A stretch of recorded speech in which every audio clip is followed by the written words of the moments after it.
Hi folks, I'm Sheila and welcome to Counsellor Convos. Let's get stuck in.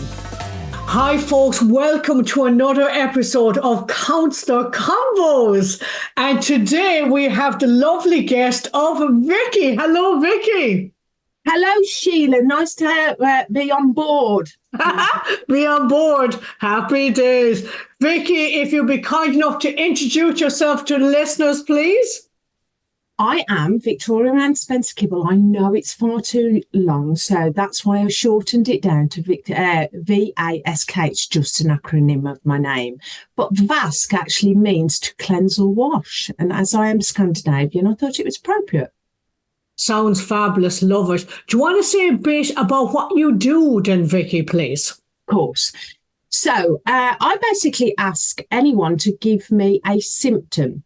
That symptom can be anything from fear of flying, which is a specialism that I do, but on everyday symptoms is I do autoimmune. So if you were to say to me, you've got an autoimmune like underactive thyroid, like diabetes, and the symptom that you gave to me, I would find what is causing the inflammation in your body by finding the stress that's causing the inflammation. And I like to use acronyms all the time, just purely because it's nice and easy for me to remember, but also the client to remember. So the acronym of SIS, stress, inflammation, symptom. Wow. Okay. Well, Vicky, I'm glad you've mentioned autoimmune already, because that is exactly what we're going to be talking about. And I met up with Vicky recently and Vicky started telling me about autoimmune and I was like, okay, can you come on a podcast, please, and educate the listeners about something that isn't always spoken about. So, Vicky, what is autoimmune? So it's when your body is actually attacking itself. So, for example, I have underactive thyroid. Mm-hmm. Underactive thyroid isn't the autoimmune disease. The actual autoimmune disease that I have is called Hashimoto's. But again, like my name, it's far too long, isn't it? So Hashimoto's disease is the original autoimmune disease. And then it goes on to attack your thyroid gland, which is the butterfly gland that's in your throat, which regulates all the hormones throughout your body. So it's invaluable, especially for women and menopausal women, because obviously we need that to be regulated. So I take something called levothyroxine, which is thyroxine is the replacement hormone. So HRT, just like menopausal ladies take hormone replacement therapy. I take hormone replacement therapy for my thyroid gland to regulate my hormones. Wow. Okay. And there's so much more with autoimmune. When we talk about the body, the mind, the soul, the spirit, whatever you want to call it. I mean, I remember us having a fascinating conversation about this, Vicky. We were both kind of talking about our issues we've had with our own throats, actually, over the years with stress and different experiences. And it is incredible how that comes out. It affects our autoimmune system. It absolutely is. And I find a lot of the time, underactive thyroid, people who come to me with a symptom that they want to address around underactive thyroid, it always seems to go back to the throat. I'm seeing very much a pattern in the different autoimmune diseases. So the throat area is obviously where we swallow, where we have a voice. It's where all our emotions are held. So being hormonal here as well, it's bang on really to why it always goes back to here. So if I have anything wrong with me, i.e. have a virus, it always seems to affect me in my throat. So I see it as and I'm sure you do now, Sheila, I see it as a strength rather than a weakness, because if it's hitting my throat, I need to address something. And what's that stress that I need to address that's causing the inflammation in my throat? Does that make sense? Totally, Vicky. I'm exactly the same as you. That I know that if I'm in an environment where I feel like I've been suppressed, my throat will start to get sore. And that is exactly what you're saying can be seen as a strength because that is my throat, my body letting me know that something about my environment is either toxic or unhelpful, and I need to do something about that. That's power. When we actually listen to our bodies, that's power. Well, the body holds score. So certainly, as a child growing up and a middle child, I was always felt like I didn't have a voice. I wasn't heard. I made myself big. I piled on weight when I was a child. And lo and behold, in latter years, I developed Hashimoto's disease whilst being pregnant. And isn't it interesting that I did it then when I was carrying the most precious cargo I was ever going to carry, my own child. So with my son, I did put 5.5 stone on, but I beat it with my second and I put 6 stone on with my daughter. I love the way you sound so proud of that. Oh, yeah, absolutely. I'm growing big in this house, Sheila, honestly. My son is like pushing 6'8" and he's got size 18 feet. Yes, I did just say that. Size 18 feet, in case I'm the listener didn't quite hear that. Means that lady's okay. Big size. Are you trying to sell your son here? Are you trying to pimp your son out? He loves it, honestly. But it's really interesting because even as a baby, he was bang on average when he was born. He was 7'6", but all the midwives kept coming in and saying he's got enormous feet. And lo and behold, he went on to have enormous feet. Now, whether you believe it or not, the body holds score. For me, not having a voice, not being heard, not being seen as a child, no wonder I went on to develop an autoimmune disease that meant it was in my throat, where voice boxes, where I wanted to be heard, I wanted to be seen, I wanted to speak up for myself. I find it absolutely fascinating. The last client I helped with diabetes, because if we actually look, 1 in 2 of us has an autoimmune disease. And actually, Vicky, I wanted to ask you, can you name some of the autoimmune diseases? Because some of our listeners might know what they actually are. Well, that's the thing, because they're not spoken about very much, Sheila. A lot of people don't realise the diseases, as I like to call them, are autoimmune diseases. So the biggest one, or the most popular one, if you want to call it popular, is Hashimoto's disease. So that's the one I've got, underactive thyroid. So my own body attacks my thyroid gland. Okay. Diabetes. Around, yes, you pile on the weight because your your metabolism is slow. Skin conditions, psoriasis. So we all talk about psoriasis comes from stress. Eczema. I used to have eczema as a kid. The skin is the biggest connective tissue that we have. We have autoimmune seizures. I had them after losing my first husband when I was widowed terribly young. Cortavirus, again in my throat, of course it was, which ended up with me having 8 seizures in an hour. So I know I shouldn't be here. Then thank God I am for 2 Thank God you are too. Yeah.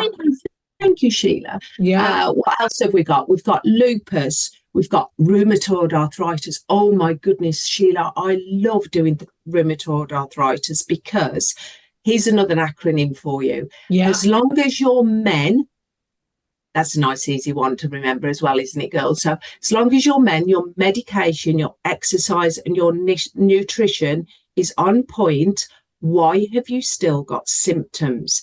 It's because there's an emotional root cause to your symptom, i.e. what is the stress, the trauma that's causing the inflammation in your body that is leading to that symptom.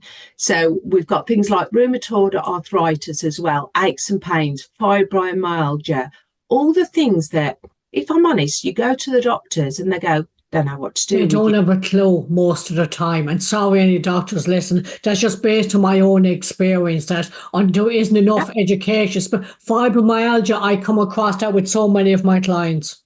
Yeah. And it is that their body wants to keep them stuck in pain, trapped in a body that they don't recognise. Yeah. And it's not the doctor's fault or anything like that. It's that Western medicine is quick and easy to give us a tablet, or do us a test or a blood test or an x-ray. And there is a time, I love this one as well, a time for medication and a time for meditation. So if it's not working, why not look at the mind and the body? Because we call them separate, but they're not. They're as one. The vagus nerve going up between the two, without a doubt, they talk to each other. So let's look at the symptoms slightly differently. Vicky, and when you do that, sorry, Vicky, you mentioned the vagus nerves. Can you explain to our listeners what the vagus? Oh yes, sorry. I love the vagus nerves because it's two nerves that go from C2, which is the second vertebrae in the base of your neck.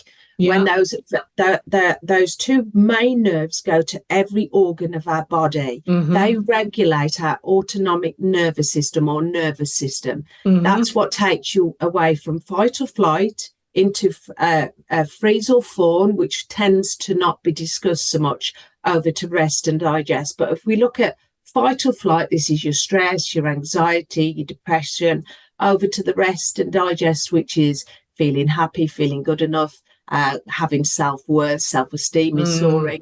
We want to be here, don't we? We don't want to be here.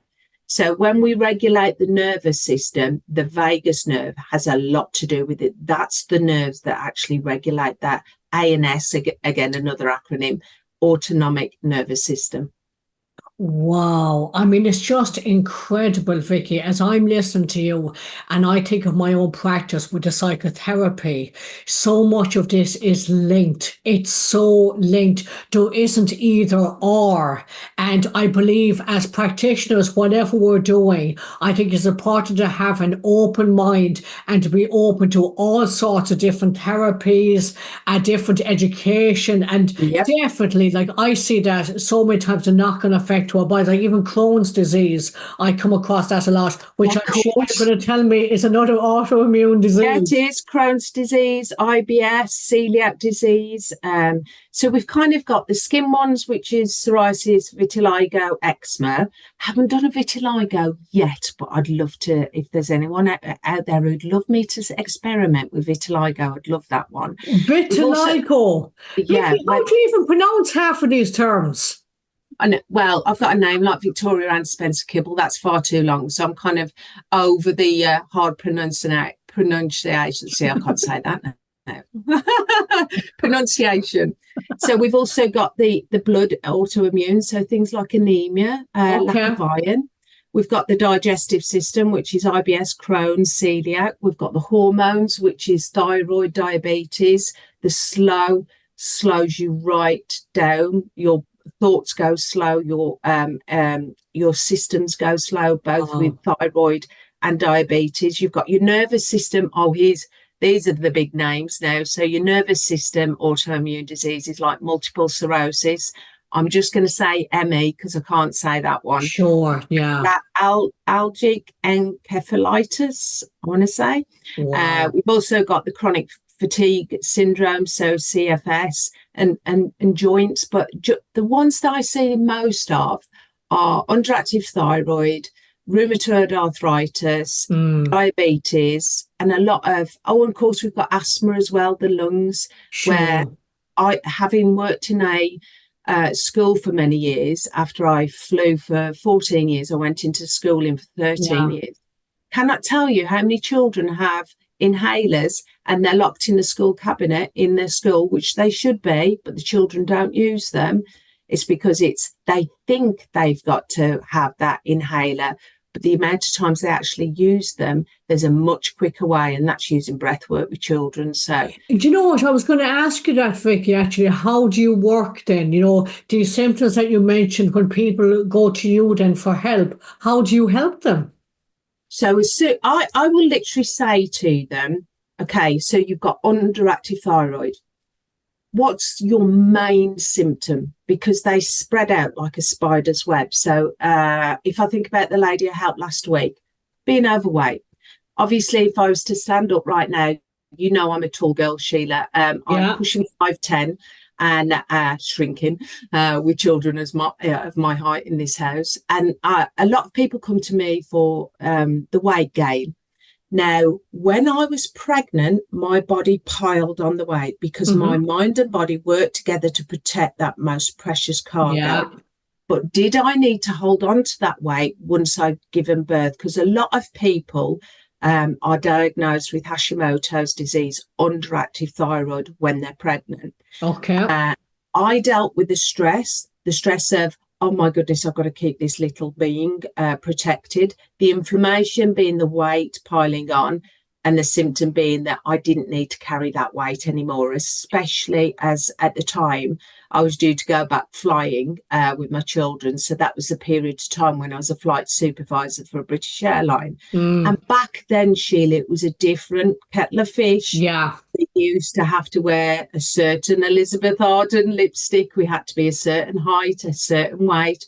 That, yes, has all gone out the window now. But back then, there was a lot of pressure on me to lose that 5.5 stone and that 6 stone, of which I did once I got to the root, reason, cause, the why to why I'd put on the weight in the first place. Does that make sense? Sure. Yeah, absolutely. It's just, again, there's such a parallel that in psychotherapy, it's just done in a different way to make sense of the behaviors. What's the purpose of the behavior? What does it serve? If somebody's stuck in an unhelpful pattern of behavior, it's serving some kind of purpose. And again, getting back to the root cause. And oftentimes it is coping mechanisms we picked up when we were younger that served us well when we were younger, but that are no longer serving us as adults, but we're just not aware of it. So, wow, Vicky, I just love the parallels of both our practices. Vicky, do you mind saying a bit more about your story? That I'm kind of curious as to when did you learn all of this? Was it because of what was happening to you, or and just share whatever you're comfortable to share, Vicky? Okay.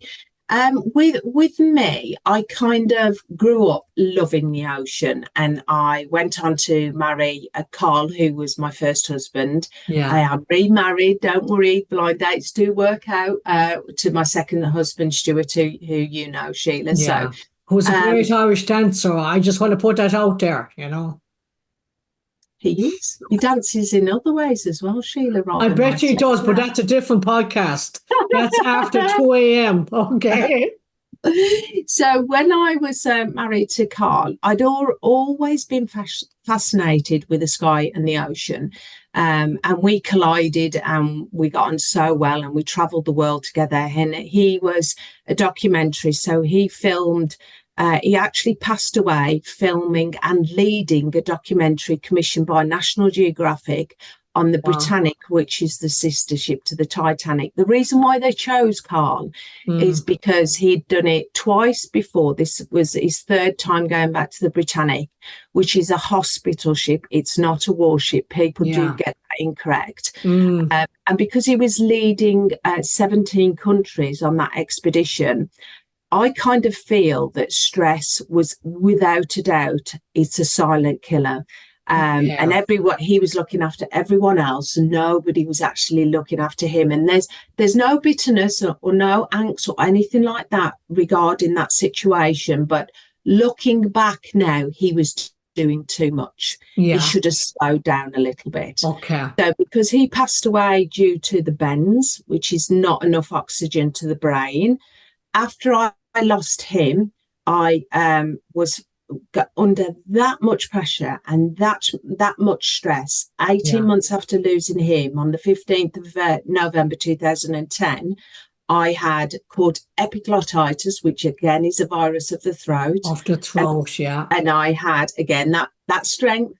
I had 8 seizures, autoimmune seizures, in 1 hour, so I shouldn't be here.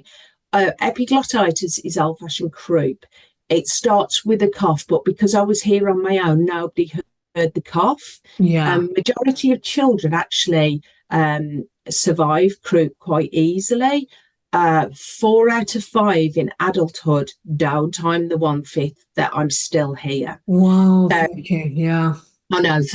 Thank God. So when I came out, I kind of thought, well, why is it that this stress affects the brain so much? And that's where the fascination came from. And therefore, I looked into different modalities on how I could help myself, my children, future explorations happening as well, because I do want the divers to go back and deal with the said medical experiments that my Carl was dealing with on that fateful day as well, because they're all around the world on different shipwrecks. He was profound in his profession when it comes down to scuba diving, you might say. So I became fascinated with the mind and how the mind and body works together and how the body holds score. And then I had one session in the first modality I trained in was something called rapid transformational therapy. Okay. I had one session in it. It was a long session. I'm not going to lie. These go deep. We ask the questions that perhaps some people are a little timid not to do. So I don't think you're one of those people, though. I do think you'd ask the questions as well. I do ask the questions. Exactly, because they get the results. Yeah. You get the root cause, you get the why then. Yeah. So as soon as I'd had that one session, I just went, enough. I need to train in this. So Wow. I trained whilst still in SEN teaching at school. I trained to do this therapy alongside. And that I've now been doing this now for the last 6 years, and I absolutely love it. It's frigging awesome, because when I see that person, let's say, for example, diabetes, a lady came to me who hadn't cried for 17 years. 17 years hadn't cried. Wow. And when we got back down to the root cause of why she didn't cry, we live by metaphors. We live by similes. And when I wait for unconscious moments, they're subconscious moments, a bit like if I say to you, yes, you automatically want to nod your head. When I say no, you automatically want to shake your head. That is the subconscious mind stepping in and showing it's running in the background. Yeah. So I watch for these little movements. I don't make a lot of notes because I'm watching these movements because they will give away. That's the point. They're in the subconscious mind, and they'll answer me truthfully and emotionally. Because you and I both know that emotion always wins over logic. So as soon as I see that, the metaphor that they say after, like this lady who got diabetes, she said, big girls don't cry. Oh, wow. So again, that root cause, that connection. Oh, wow. And Vicky, like, I come across this so much that it might be the one thing that somebody said to somebody donkeys years ago that's in their unconscious that has been playing out and limiting their lives for decades. Big girls don't cry. Wow. Yeah. How often do we say to boys in school as well, oh, don't cry because you're a boy, don't cry. No, cry. If we actually allowed those emotions to unravel, to be released, to let go of them at the point of stress or trauma, whatever you want to call it, then we wouldn't have that repetitive behaviour, would we? Yeah. And you know, like with that, Vicky, it's like when I'm having sessions here in the office cabin, and when we get to that point where the emotion starts to come to the surface, and I really encourage people to cry their eyes out, or if it's anger, I have my anger cushion where I get them to kick the shite out of the anger cushion if they're comfortable to do that. And it is incredible the amount of release in that I don't know about you, Vicky, but certainly I believe that holding down these emotions for decades, that manifests itself into so many different diseases, into autoimmune diseases, as what we're talking about here. Absolutely. I had a lady come to me for my specialism, fear of flying. Unbeknownst to me on the initial discovery call, which my discovery calls are free for 30 minutes, just because I'm sure you're the same, Sheila. I want to know that, one, I know I'm a unique, quirky character. I want to know that they adhere to me, they connect with me. And also, I want to hear those words off them that they're ready to change, because you can't change somebody who doesn't want to change. So with fear of flying, a lot of the time it's about being out of control, feeling stuck, feeling trapped. And this wonderful lady, because I do internationally over the world like you do, you know, that it works just as well over Zoom. COVID proved that. She came to me and she declared she got cancer for the second time, and I wasn't aware of that. So because I'd never dealt with a cancer patient before, I asked her if I could do a session on that cancer, and to why it was there. And this is actually my reviews, that because I do screenshots, because they're raw, they're real, they're truthful, rather than AI, generated. I will show that. She's actually since, even though she came to me for fear of flying initially, because we'd done that groundwork, her feeling stuck, her feeling trapped, of buying the person who'd hurt her so bad a plane ticket. No wonder she got a fear of flying. She was able to let go on through the process. But then by the time we come to the cancer one of the tumour had gone, and another had shrank that much that they said that the treatment, and this is on my reviews, you can go check people. Wow, Vicky, that's fantastic. You can see that it's reduced. So the body holds score. We go into a room and we turn on a light switch. Epigenetics is showing us now. Why can't we turn that switch off? Because not everyone, like my sister, hasn't got Hashimoto's disease, underactive thyroid, but she has had the same childhood as me, and she's got rheumatoid arthritis.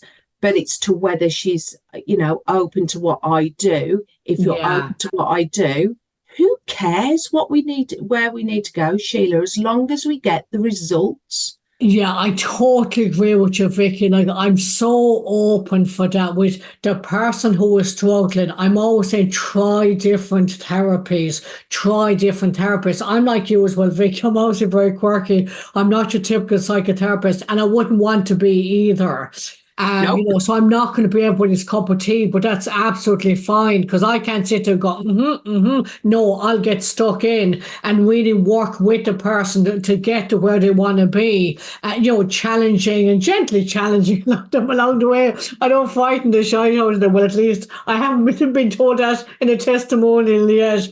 But there's so many different types of therapies here. And that's why another reason why I wanted to have you on in this podcast is to let people know about the different types of therapy you do, what you offer.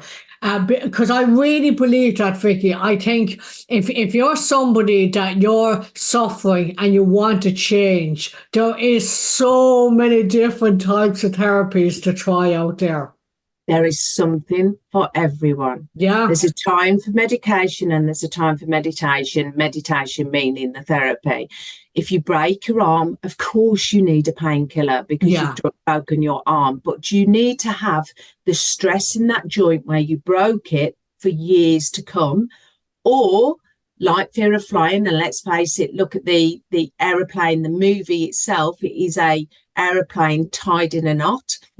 No wonder when subliminally somebody may see that, because it can be as simple as that as well. And I'm sure you've come across it. I have, where people, Jaws the movie, again, another one, is that true? Is that their story? Is that their belief? Or is it somebody else's? So we all hear an airplane, the movie, and Jaws. The music is the same. Go and research it. You will hear it's exactly the same tune. No wonder people have a fear of flying, a fear of driving, a fear of cruising. They're interlocked because of little subliminal things like this. And all you and I do through our different therapies is find that root cause, that reason, that story that I like to call is a mistruth. I say to them, is that actually true? Is that your story before you send it onto your children? I'm not saying parents do, because they don't necessarily do, but for some they do, because when I've had children who've come to me where the parent doesn't like flying, yet they've never flown, that's learned behaviour. Yes. And it's really quick and easy to unlearn it. You just need to go to the subconscious mind where it was created, find that root, that reason, that why, and uncreate it. Create a better story that you can repeat yourself. So the different modalities I do, it's a blend. And a bit like you, over the years, I've nailed it to whatever the person is presenting me, who sits in front of me, that's what I'll deal with.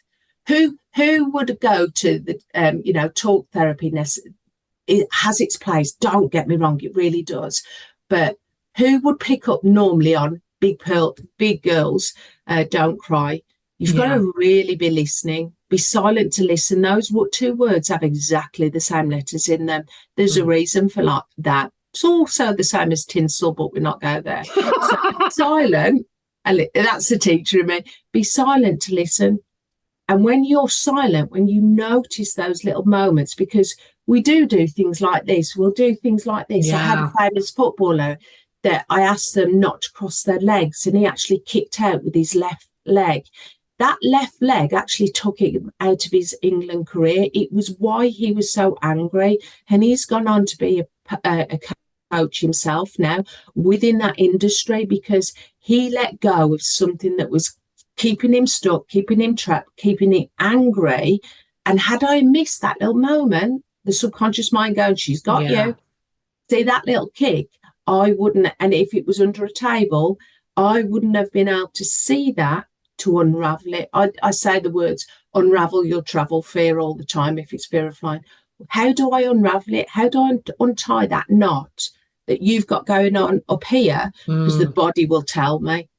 And that's it's fascinating, Vicky, because I specialise in Gestalt therapy, and that's all about the body. What's that? Talk to me about that. So Gestalt is all about exactly what you're talking about. That's why I couldn't wait for us to come on together and do a podcast, because it's all about what's the body telling you. So what that might look like is, if, let's say, somebody is sitting in front of me and they're going, Sheila, I've no idea why I'm here. I'm absolutely fine. And let's say they're telling me that while their leg is constantly twitching. Okay, so their leg is constantly twitching.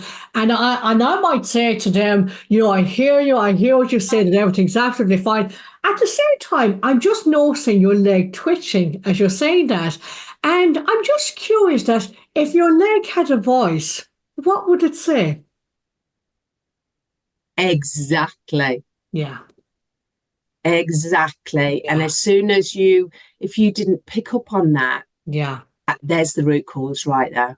Right there. And I find it fascinating. So a lot of the time I do go really, really quiet, believe it or not. And it's because they're processing. They will come up.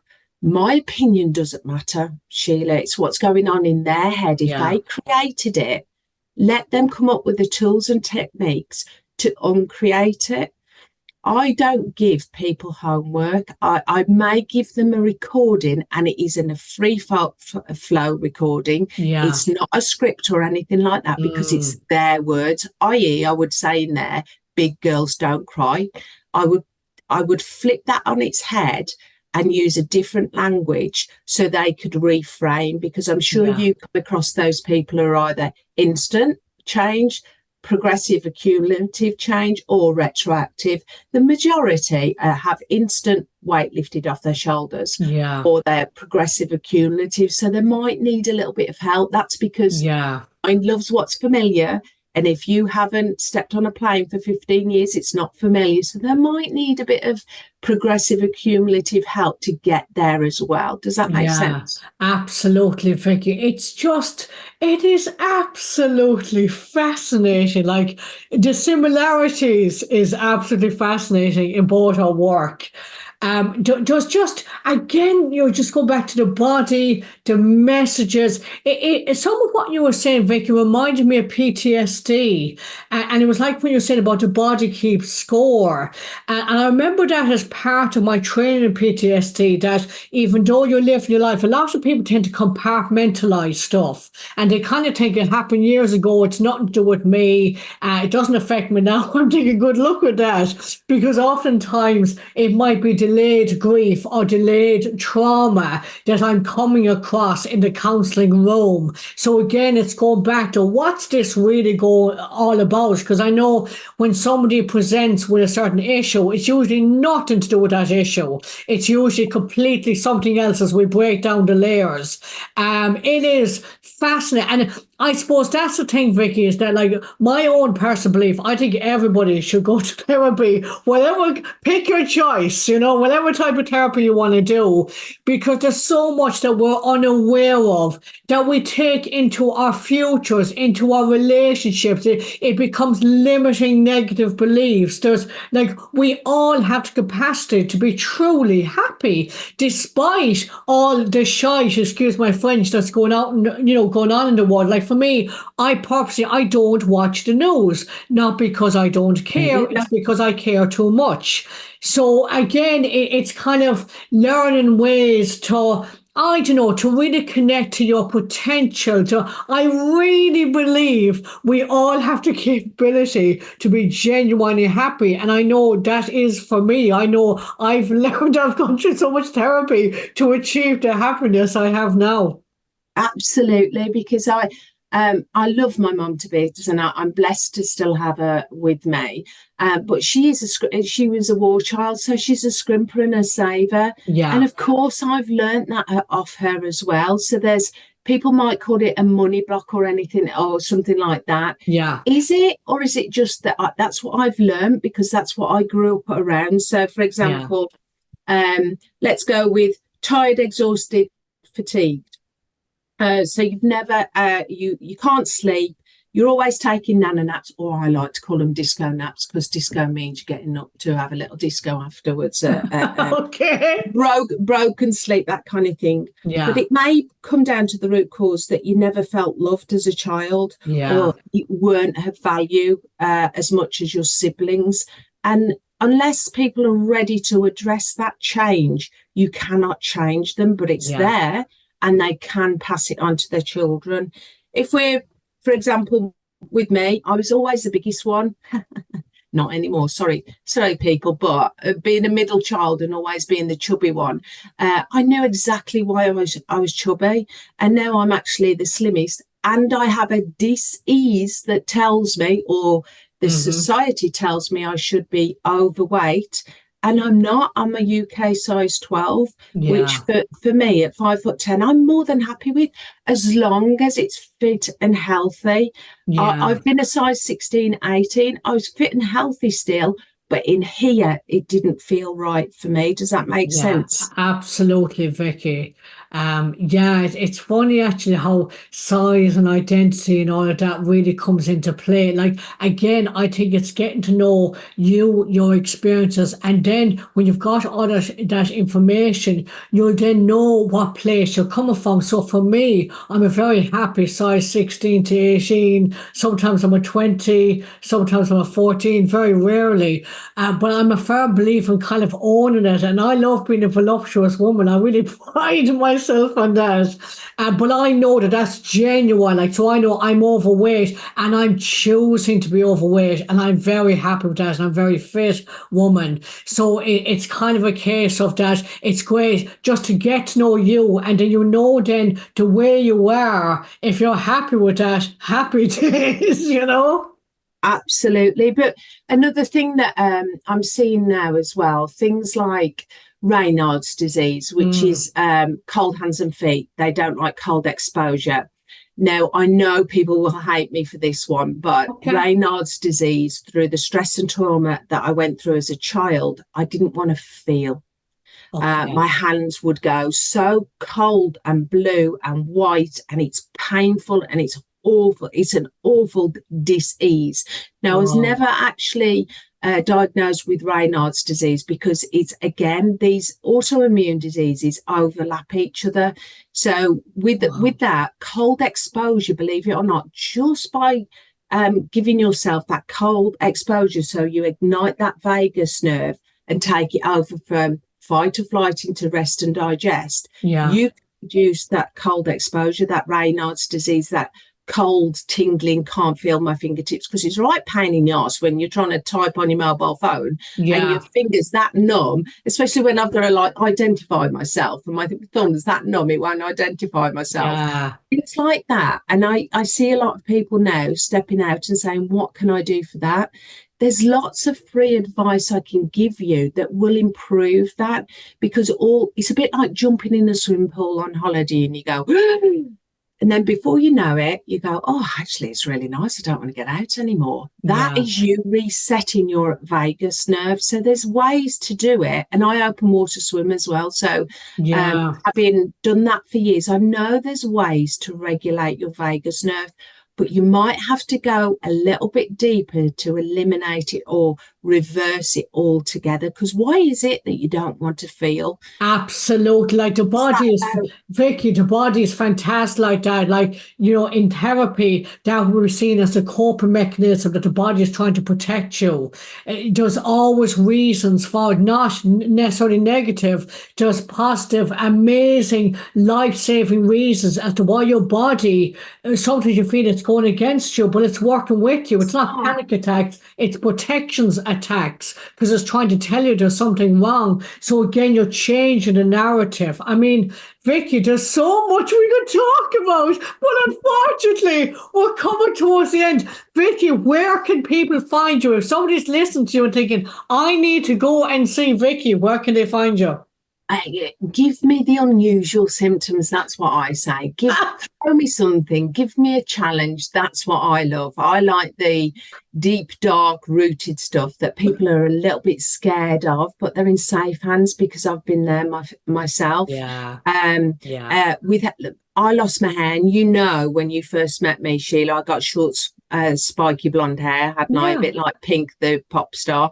I kind of liked it like that, people, as well. You know what, Vicky? If you recall, I said how cool you looked. I didn't know you, and I went up to you and I says, I hope you don't mind me saying this, but you look so cool. Did you remember that? You probably thought this lesbo, get away from me. Oh, miss, bring it on. I work for an airline sister. I've seen everything and heard everything and dealt with everything. It's not a problem. But because my hair dropped out, hair loss, alopecia, thinning of hair, again, people would say it's underactive thyroid, and it is a symptom of underactive thyroid.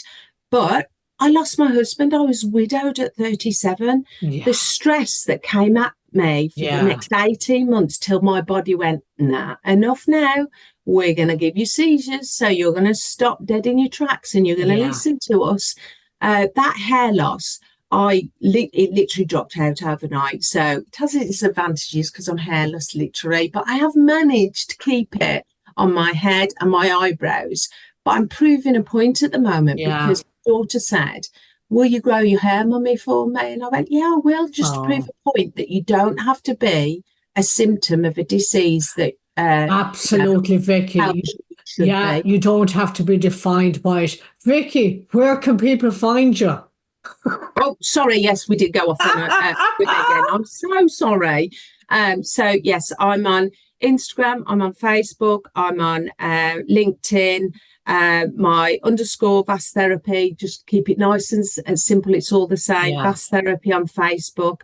I do have a thyroid stress hypnotherapist group on Facebook as well, because I do have 20,000 people in that where they're suffering. I give lots of free advice out where they're suffering with different autoimmune diseases. But of course, my autoimmune disease, that's why I went with TSH, because that's actually the blood test that we actually have.